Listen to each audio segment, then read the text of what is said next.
Signs of autism: impaired social interaction, avoiding eye contact, not understanding social cues, missing the voice tone and facial expression, lacking empathy, inappropriate behavior for the setting that they're in, a lack of social responsiveness or smiling. Behaviors can be repetitive: rocking, twirling, headbanging, biting, obsessive behaviors, lining up toys rather than playing with them. Language is delayed. There's no language by 2 years and no response to their name. When is it not autism? Well, ADD children may be delayed in language due to distractibility, or firstborn children. The environment does not provide a lot of conversation. There may be a brain injury or birth injury, sleep-disordered breathing.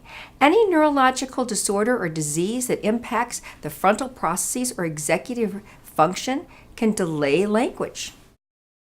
Later autism factors are the impaired ability to make friends, initiate or sustain a conversation, absence of imaginative and social play, stereotyped, repetitive, and unusual use of language, restricted patterns of interest that are abnormal in their intensity and focus, preoccupation with certain objects or subjects, and an inflexible adherence to specific routines.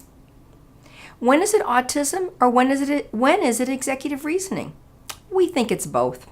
We tend to see executive reasoning as the primary factor. Executive reasoning deficits can provide an explanation for many of the autism spectrum symptoms, especially Asperger's syndrome.